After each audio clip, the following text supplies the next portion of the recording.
everyone, and welcome to the fourth episode of the Ignite Knowledge series entitled What Is? My name is Neo, and together with Ilva, Gustavo, and Xuanming, my co-founders of Ignite, we hope that everyone who is tuning in today is ready to learn more about data. If you have not joined us before, allow me to give you a brief introduction about Ignite and let you know why have we launched this online series. Ignite is an international network of event professionals who wants to make a difference in the events world. Positive difference, because difference has positive, negative. We are positive. We provide specialized consultancy services in combination with active and integrated support of project delivery. And we are also strong advocates of education. And hence, that is why we have this Ignite Knowledge What Is series. So within the scope of education is knowledge sharing. And we believe that knowledge sharing is vital to the continued innovation and improvement of policies and processes in the sport industry, and actually in all other industries for that matter. With that in mind, Ignite's launching this What Is series serves as a cornerstone of what we hope to be a rich source of information for future and established event professionals alike. The founders of Ignite, who have been working in the industry for the past decade, realized that it is not very easy to obtain information and knowledge of the industry, especially in specific topics surrounding the planning and organization of a sport event without getting practical experience working in an organizing committee or attending a sport management course. So the aim of this series is to provide you with some of that specific knowledge and information. And today we are delighted to be collaborating with Wisteam, a Swiss event solution provider for world-class event management, who has been supporting event organizers with their participants registration for over 15 years by providing event management solutions.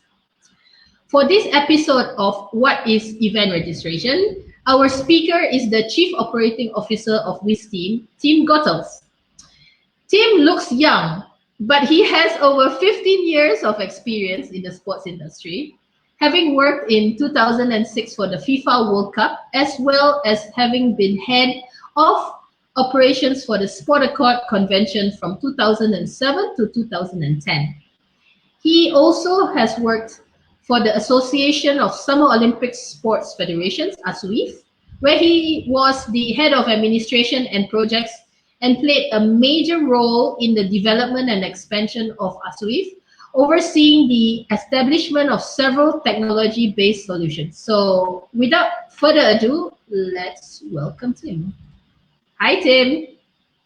Hi, Neo. Hi, everyone. Well, thanks for a very nice introduction and the fact that I'm looking very young, which is great. Always nice, always nice to hear.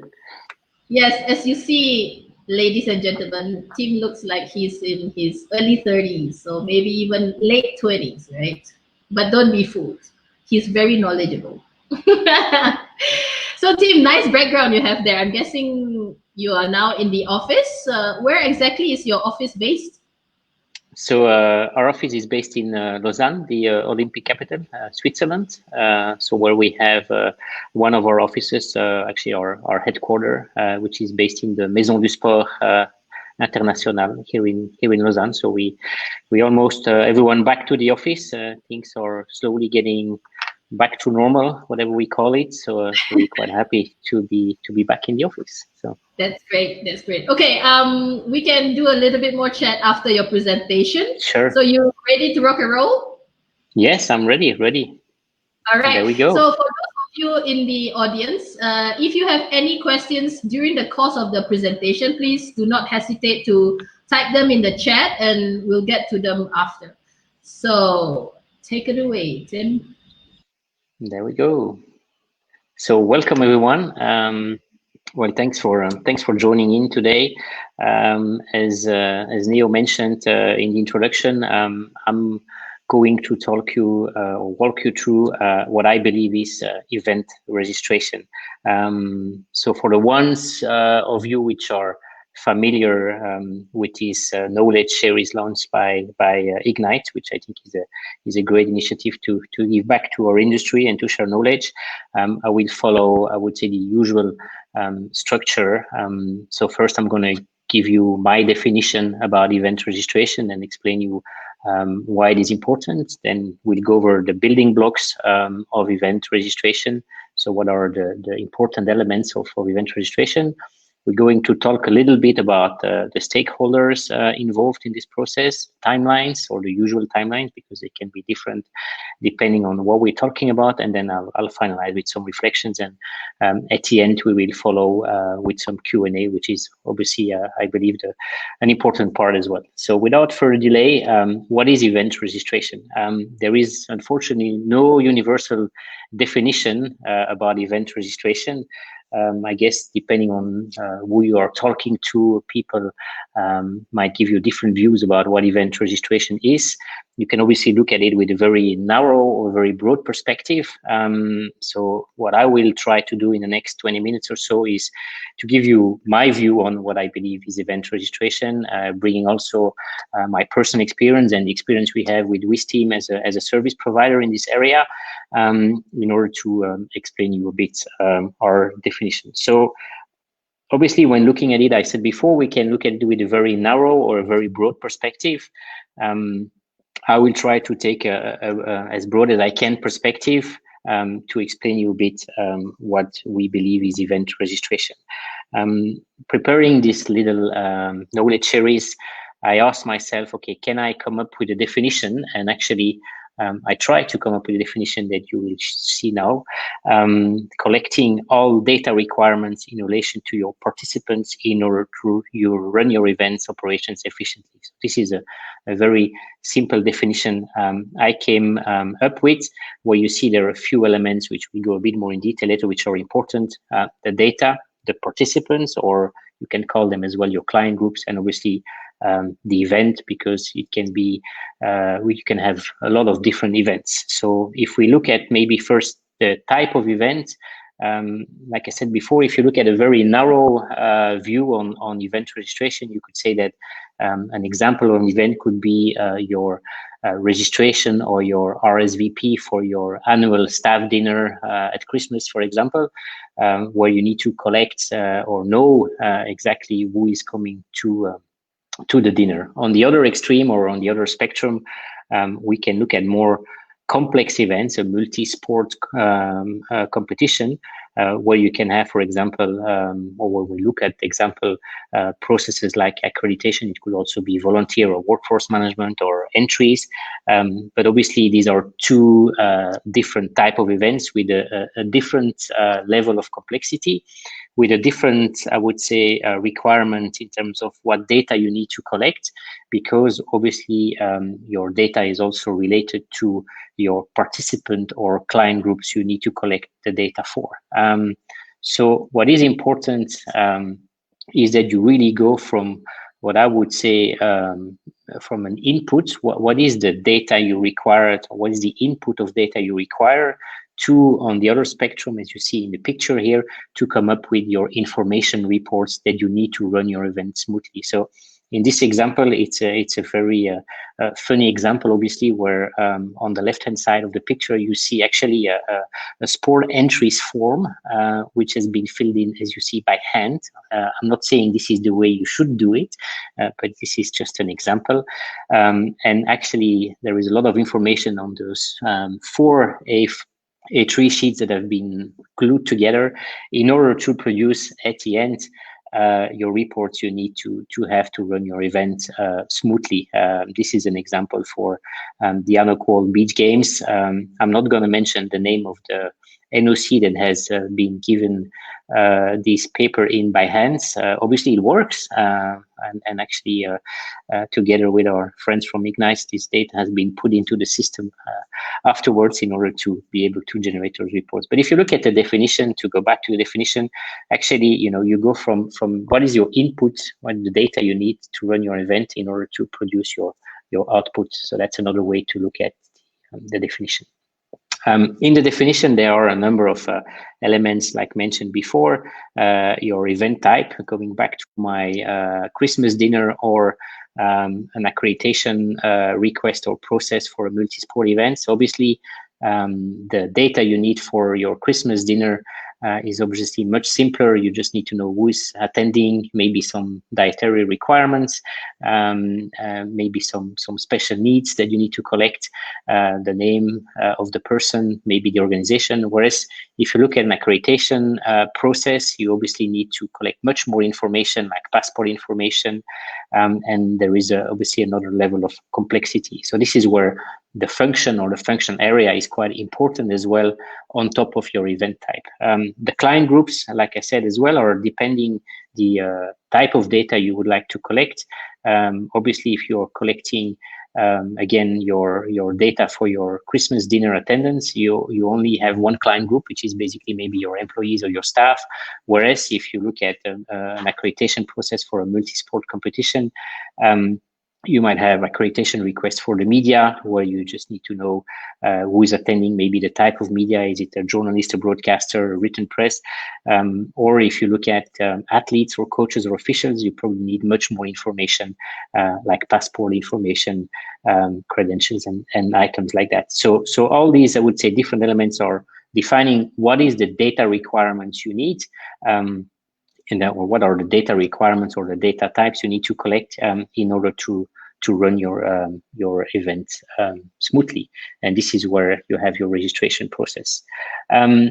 Looking at the building blocks, there is a number of elements on top of the complexity of the event that are important in order to define your event registration correctly. The most important, I believe, is the process. You need to come up with your process beforehand, because it will define how you're going to collect the data. Are you going to collect the data by hand, by filling in a PDF form? Are you going to collect data through an online registration form? Are you going to do it by invitation only, or is it going to be an open link?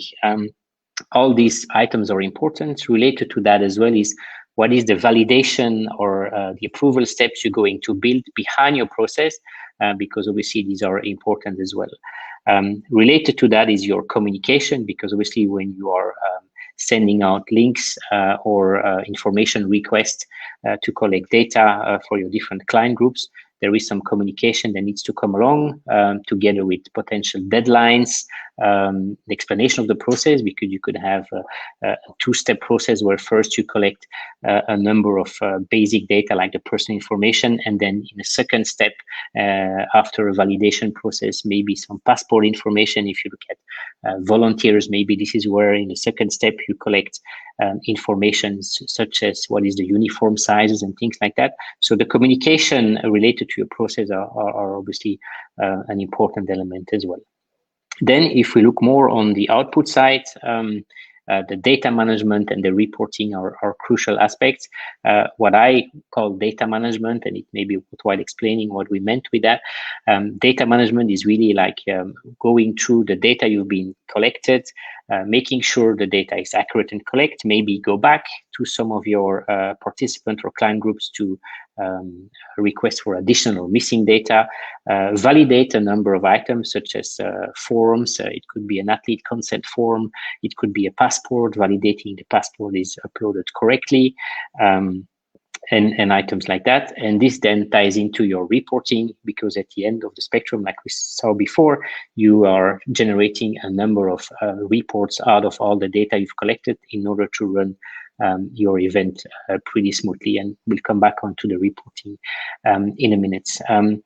Very other important element, which is becoming increasingly important, is the security aspect and the GDPR, or the personal consent aspect. So data security and the way you collect data, the encryption, making sure if you're using a platform that it is safe, is obviously a very important element, especially if you're collecting data through, I would say, the cloud or through a software as a service solution. This is obviously becoming increasingly important. The personal consent or the GDPR regulations, especially in Europe, are becoming important as well, in order to make sure that the data you collect, that you can use it for only the purpose you collect it, and as well as making sure that you get rid of the data once your event is over, depending on your DPO regulations as well. Another important building block is the integration and the system. So obviously, you can collect data like we saw in the example in the picture before by pen and paper, or using Outlook and Excel spreadsheet. Is probably going to work for your Christmas dinner. It's going to be a bit more difficult if you're managing the Anoko beach games, where you have a lot of different delegation, a lot of different client groups, and about more than 20,000 records. So obviously this is where using a system becomes quite important in order to gain into efficiency. And this is where integration as well is important, because depending on your functional area you're going to manage, accreditation, volunteers, it could be that all these functional areas are managing to one and the same system, but they could also be managing different systems. So there need to be some kind of integration, which is becoming more and more easier these days with the use of APIs. So I think this summarizes a bit the different building blocks or different important elements that are needed to define your event registration process. Maybe a few examples on data management and reporting. It is quite important once you've collected the data, or when you are starting to collect the data, that you can run reports. And this is where obviously using a system is quite useful, because obviously you might need to maybe change some data, validate some other items, and this is where it's quite easy if you have a system where also you have different users working on the same system, instead of having different versions of Excel spreadsheets flying around, and then either the Excel gets corrupted, or whatever you don't know which latest version is, or you've been working with two people on the same version. So I'm sure these are examples that are quite familiar to the audience. So the use of a system and reports is quite easy. This is another example more on the accreditation side, I believe. And this is just an example of a front-end registration. I think it's important that if you're using a system, that you have a quite flexible system that is allowing you to make different registration forms depending on the different client groups, that you can also mix, I would say, different ways of collecting data, either through an open link, through an invitation, as well as having group registration versus individual registration. So group registration for team delegations or items like that. Like I said before, depending on your event type, and our experience is not only in sport, but it's also into what we call meeting and events. The complexity of the data you need to collect, or the complexity of the data you need to output from potentially your registration event or process can be different. In this case, we have a simple badge example where you just have, a very simple badge with name, first name, last name, maybe the company, a QR code, maybe with some other data. Whereas if you look at a sport event compared to a conference or something like that, you will have much more complex processes, because you need to have zoning and information which is a bit more sophisticated and adapted to a sport competition. So, your event registration will really depend on your type of event and your function area you're doing this for. To conclude on a last example, here we have actually as well some output examples, which are not only reports for the event organizer, but which are output documents you can generate from a system in order to send the confirmation for an accommodation, or to send the confirmation for an accreditation, that is allowing you to send back some of the data you collected to your client groups, in order for them to have a final look and a final validation or check, so that in case there is something that has changed in between, they can get back to you and modify that accordingly. If we move now to the stakeholders, here we have, I would say, the different examples of the stakeholders which are deeply involved into an event registration process. Obviously, the most, I would say, obvious one is the event organizer. As an event organizer, you have all these needs of collecting data and managing data for your different function areas where you have your different experts working on. So they're quite an important stakeholder of this whole process. And again, it can be very complex or it can be very simple. If I am the event organizer of my Christmas dinner, I can probably manage that on my own. If I'm organizing the Olympic Games, it's going to probably be require a bit more resources and people to manage all the different areas. The second important stakeholders are the service providers. They're obviously playing an important role as well because they're usually helping either to collect the data or helping or more on the client side where they need to receive data.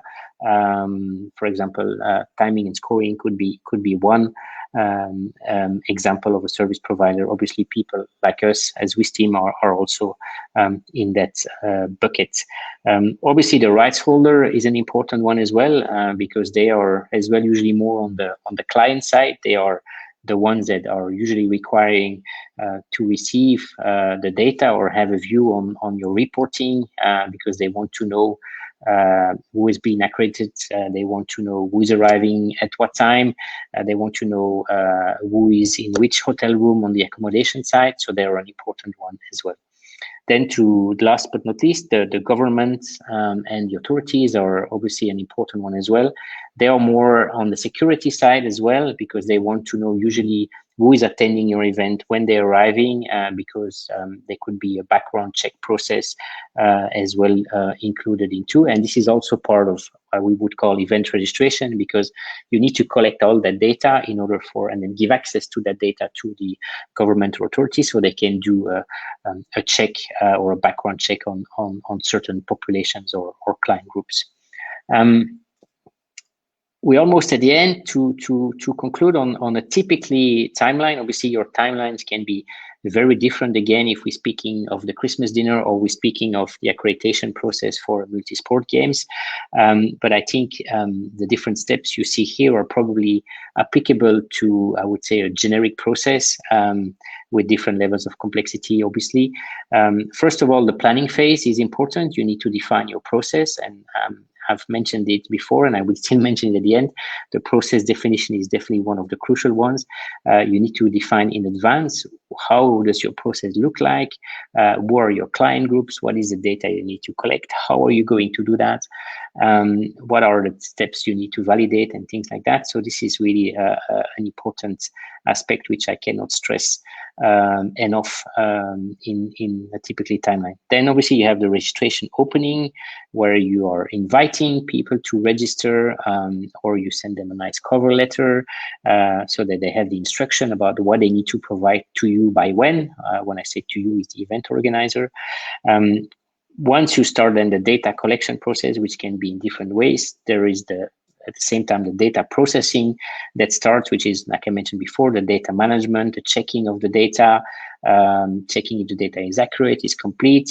And this is maybe where then, depending on your process, well, you might go back to some of your client groups or stakeholders or participants in order for them to validate maybe some data because you've sent them, in the example I showed you before, an accommodation confirmation, for example, so they can check their check-in date, their check-out date, their hotel. So if there is any misunderstanding, they can get back to you, as well as maybe request some additional information that is potentially missing because they have not been provided before. And then, like we mentioned already several times, at the end of the spectrum, there is obviously the reporting and the data output, where you generate the different reports for the different functional areas, for the different stakeholders.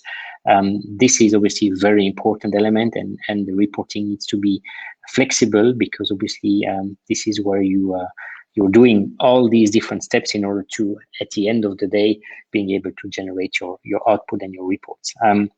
using of APIs and sending data to other systems is becoming increasingly important as well, because having one system that does it all, it's not something that happens a lot. Systems are more and more integrated with each other, and this is happening through APIs, as we call them. So to conclude, before we move over to questions, my personal reflections on event registration and what is really important, I believe. First step, process. I cannot say it enough. It's really an important one. The communication, obviously, with your different client groups and the use of a system. These days, I don't think you can get away with just an Excel spreadsheet and an Outlook. Having a good system that is versatile and flexible and all is definitely an important one. And to conclude, maybe you really need to have these three elements aligned. You need to have a good process, you need to have a good system, and you need to have the people who can operate it. If one of these three is not aligned, it's not going to work. So if you have those three, people, process, and system aligned, then you have a good system. So thank you for your attention. Over to you, Neo. Thank you, Tim. We just get the presentation out. Great. So that was very interesting. And we have several questions that have come in through the chat box. But before I go to the questions, maybe you can explain a little bit more about what is actually API, because I think many people don't know that acronym. Mm-hmm. So an API is really, I would say, you can assimilate it to a toolbox that you can use from an external site. So let's say if I have an event organizer which is using our system, EventWorks, to manage, I would say, let's say, an accreditation process. Well, actually, through our API, so this is something we will provide to our client, they can then use it or give it to another provider to extract the data they require from our system. So instead of us pulling information to an external party, it's really the external party that is going to use the structure of the API to pull data out from our system, and they will only pull out the data they require. Let's say maybe just first name, last name, organization, and maybe what are the accreditation privileges. They pull that out from our system. There is some technology involved and some standards there, but basically they can be autonomous. They don't need to contact us. We give them the documentation and the API access, and with that they can then pull out the data they require from our system. So have you used the API in a recent event that you have conducted? Well, we were about to use it for the Youth Olympic Games with our friends from Swiss Timing. Unfortunately, and I don't know if our friend Andres is on listening or tuning in today, but yeah, I mean the idea was that, you know, there is the idea would be that you know, Swiss Timing, as we were managing the volunteer registration and the volunteer management through our system, the idea would have been that, you know, Swiss Timing would use our API to pull out all the data from EventWorks so that they could then send it into their accreditation system, because Swiss Timing was doing the accreditation for the Youth Olympic Games. For different reasons, at the end of the day, they didn't use it. They just used reports. It worked well. I think it was a bit cumbersome for dear friend Andres, but you see, it's exactly the same way. One is a static system where you pull out reports and you import them in the system of Swiss Timing, whereas the APIs allows you to automate that extraction and insertion into the system. Obviously, from our side, it's easy because we just provide the API to Swiss Timing or to the Youth Olympic Games Organizing Committee. It requires some work from Swiss Timing to then use the API to then pull out the data and put it back into their system. So, okay. So a question that has come up from Ilva is, which has been the most complicated event registration that you have experienced? Oof. That's a tough one. The most complicated. I think the Longines Masters event that we did in Paris was probably a complicated one. Not so much because of the complexity of the event, but because it was I would say, a new client that was not used to work with the system before, and although they had a pretty, they've been running the Longines Masters for many years, so they knew exactly what they wanted, but they couldn't express it into a process. So we were really learning as we were going, because we didn't know the process. It was a new client. That's why it was complicated, because once we have done the event once, we understand better the process. And even if the client cannot explain the process to us, we can kind of help them formulating the process, and we can validate that process with them. In this case, it was a new client, a new event for us. The client had very difficulties to explain us the process, so we had to learn as we go, and we're adding things. When we were constructing the event, we were just adding things when new information was coming in, and it was a bit cumbersome, but at the end of the day, it worked quite well. But I think also it is due to the flexibility of your system that you were able to adapt to this constant change by the client, right? Correct. I think one of the, without doing too much publicity of our wonderful event work system, but I think one item we felt over the many years now that we are in the market is that it is true that the fact that EventWorks is so flexible and that you can easily add information front and back end, because the front and the back end is not hard coded. You can just add fields and information as you go along, is indeed helping a lot. I remember when we did the FIVB World Championships in 2018, we launched a whole accreditation process, and then suddenly FIVB came with a request saying, oh, well, actually for the media, can we have the media also inputting their data into registration front end and having the matches displayed as pools, so they could choose which match they would like to have an accreditation for. And actually in less than a week, we were able to put that live, whilst we were already live with a normal system. So right. So we have actually a reaction from Andres from what you mentioned about API, and he says, worst decision ever, not pushing more for the API solution. So time consuming working with Excel files when doing updates. Yeah, I know, Andres. I feel for you. I feel for you. We did everything we could to make sure you get your API, but it was unfortunately a Swiss timing's decision. So next time we'll do better, Andres. So Tim, I have a question from my side. Well, with your vast experience in events, not only working in Wisteam, but also organizing and participating in many different events in your 15 years of experience, what is the one common mistake that is always overlooked by event organizers in terms of registration and accreditation? Yeah, it's really the process. I mean, people don't stand still at the start of a project or an event to think about what are the different steps, that you need to go over for your process.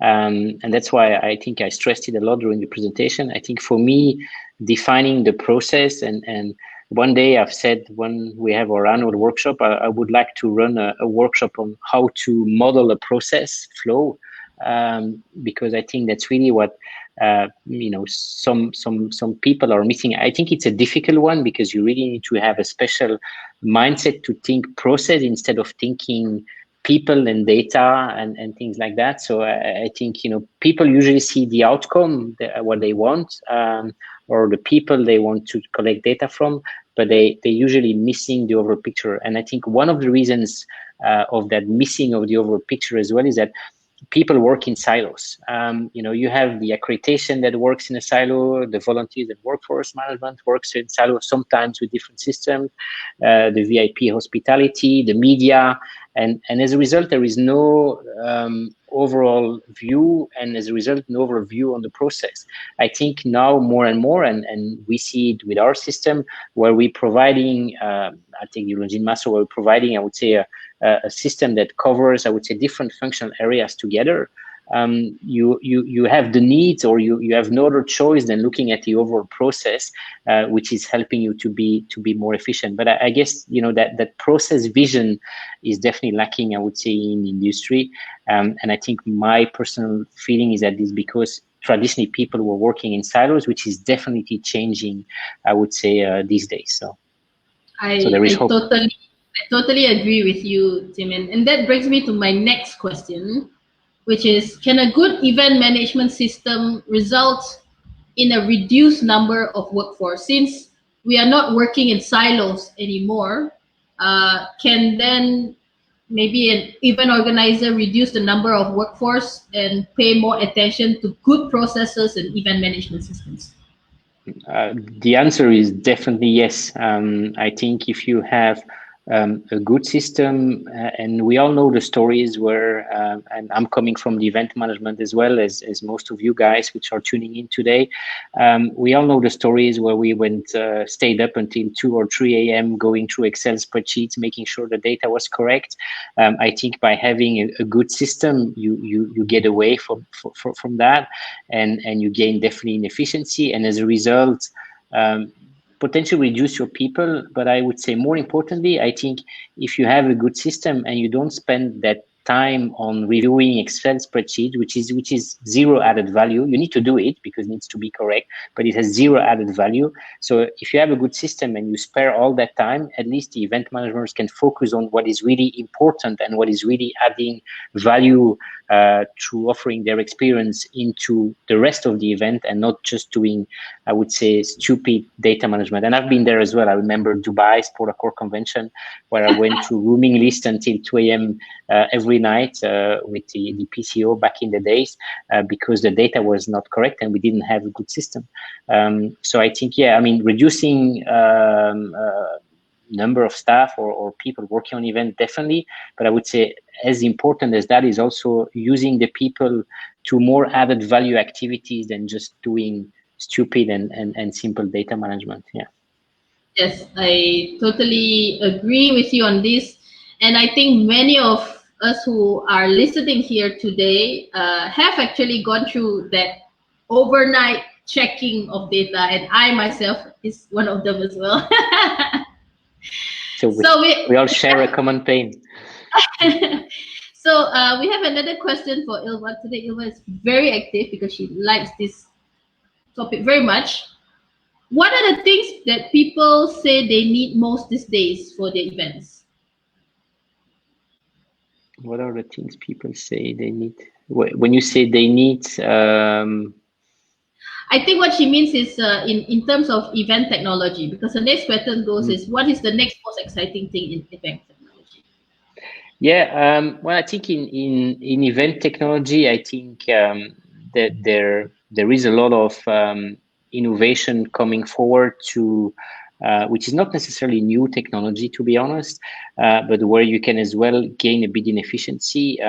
Maybe a recent example we have been working on is to allow an upload of a passport and then an automatic filling of the fields of the passport. So you just upload your passport document and then your registration fields, instead of you typing them in from your passport, and we've gone there as well.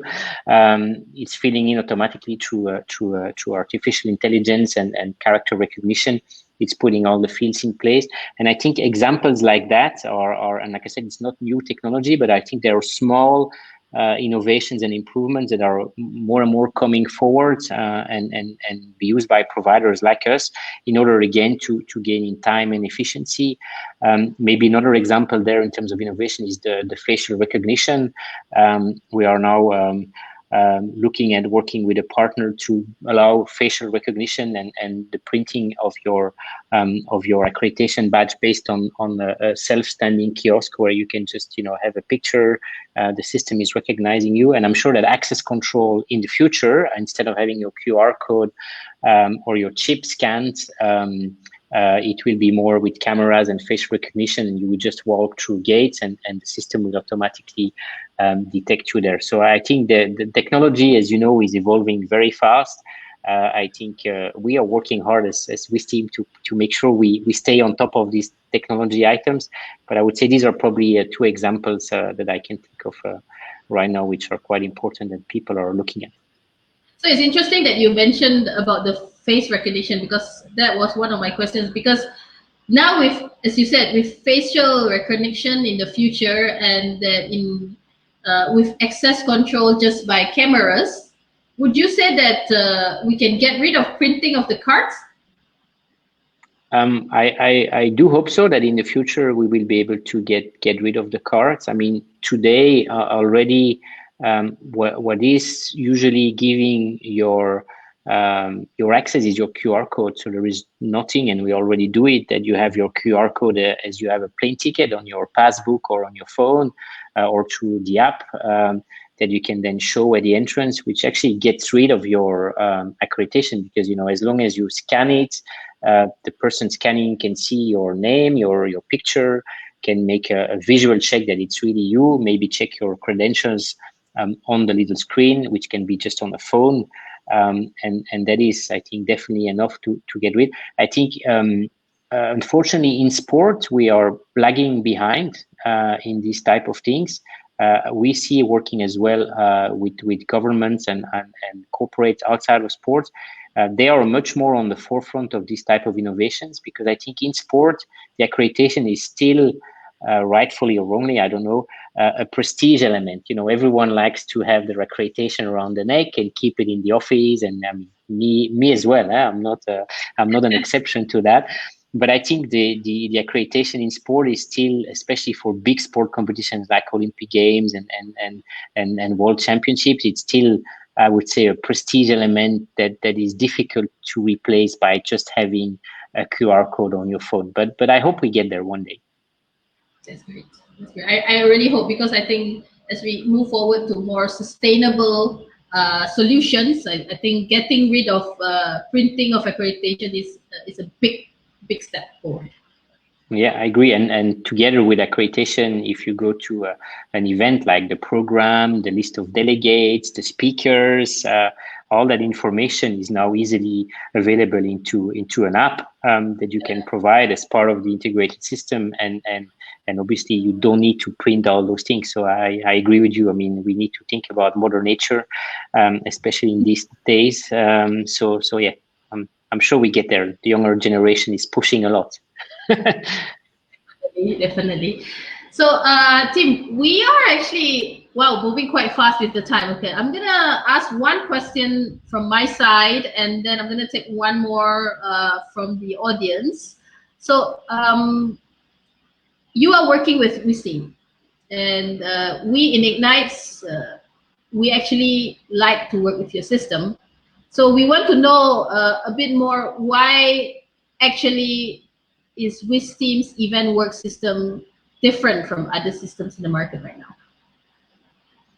Okay, yeah, well, I think there are probably a number of elements.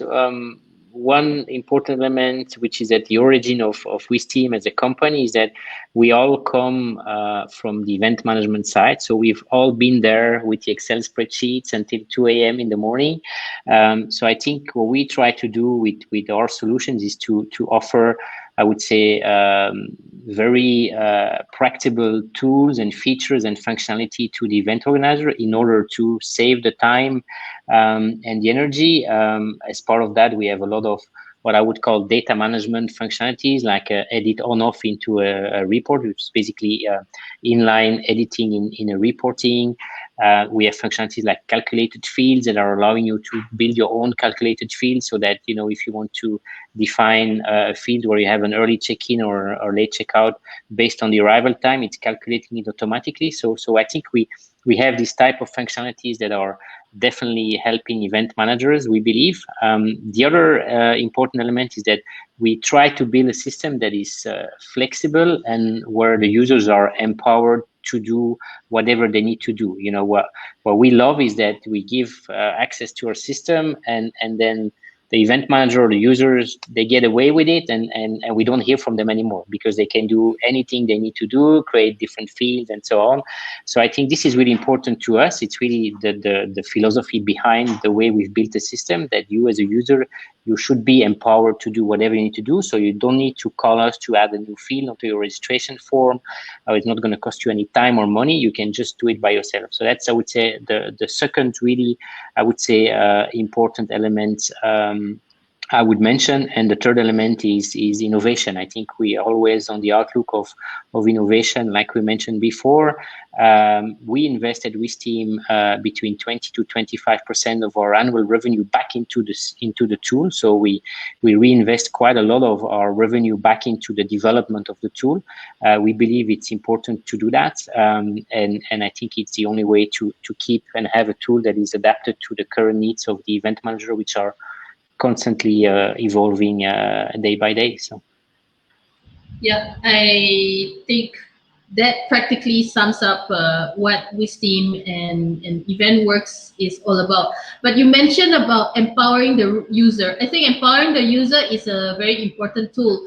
But then I guess some people would say, like, if you give too much power to the user, how are you going to control data and security? As you know, as you mentioned in your presentation as well, that security and GDPR right now is becoming more and more important, especially now. I mean, when during this period of COVID, everybody is online, So how can you, or what do you do in Wisteam to make sure that that is covered? Yeah, we have a very, I would say, extended users and roles module that is allowing you to really define, what type of data you give access to, which type of user, both in terms of what is visible or what you can view or see as data, as well as what you can edit or change. So I think it's all a matter, again, of processes, of defining who can see what, or having the right, I would say, checks in place, which is more on the client side. We can provide the tools, but obviously it's up to our clients to make sure they use it correctly. We provide some advice because we have some experience in that area, in order for our clients, or advise them to use it in the right way. But I think today you can really define and slice and dice the data just in such a way that you can give access to the right data to the right people. It's not, for us, it's a given. It's not something that is complicated, or it should be there. That's it. So. Okay. All right, team. I'm gonna get one more question from our favorite person, Valentina. And I think it would be very interesting for you to share with us what actually is the most important skill to work in event registration. Also, for maybe future event professionals who are listening to this recording and they want to explore this path a little bit more. Mm-hmm. The most important skill, I think you need to be a bit of a geek. When I say a bit of a geek, is I think you need to like the data management. You need to like playing into a system and a registration form. I think you also need to have that process mind. I think it's not something that is given to everyone. I think if you have that process mindset, it's definitely a skill set which is going to be very useful. And obviously, you need to understand a bit how how a data set is constituted, like what is a record, what is a data field, how do they interrelate with each other. And I would say it's not necessarily something technical. I don't think you need to be or to have a technical background, but you need to have at least that interest into a system, a data, and so on. But I would say all of you, or all people working in event registrations, are Excel geeks. So I think once you know how to master Excel, mastering a system and an event registration process as a whole is probably pretty easy. So. All right. One last question just came in from Ming, and then we're gonna close off. I think this is a very interesting question. Many people don't know or understand enough about systems to maximize or optimize the use of a system. What do you advise an event organizer to do or to learn about before approaching a system provider? Yeah, I think what is important there is to understand your requirements. So we often get requests from customers and they don't know what they're looking for. So I think it's important before you reach out to a system provider to understand what is it you need? Do you need an event management system? Do you need a more CRM? Do you need a project management tool? So I think there are a lot of tools on the market which are covering, I think, different needs. I think having a system that fits everything is impossible, especially if you're looking at the broader picture of technology, like I mentioned before, ticketing, CRM, project management, event management. For me, these are different type of things, and you will probably find, I would say, providers which are very specialized and good in what they're doing. And then it's a matter of integrating the data where you need to have them integrated. Not all data needs to be integrated, but I think that it's pretty easy, like we mentioned before, with APIs to integrate, I would say, different tools with each other and just use that information you need from one system into the other and vice versa. So I think, it's really about understanding about what are your needs, trying to find out where the providers are there depending on the different topics, and then see maybe how you can integrate. All right, thank you, Tim. So if any one of you is interested to ask further questions after this about event registration or maybe about the Wisteam event work system, you can always contact Tim or Wisteam on LinkedIn for any further questions. And for our next episode of the What Is series, we will be announcing it soon, so stay tuned and follow us on our social media sites. It's actually currently running at the bottom of the screen very slowly, so you can follow us on one of those sites. Tomorrow though, we will be going live with Ignite's showcases with a special episode in partnership with the Football Business Academy, where we will be featuring 2 of their alumni members. So do join us tomorrow. It's at the same time as today, which is at 5 p.m. Swiss time.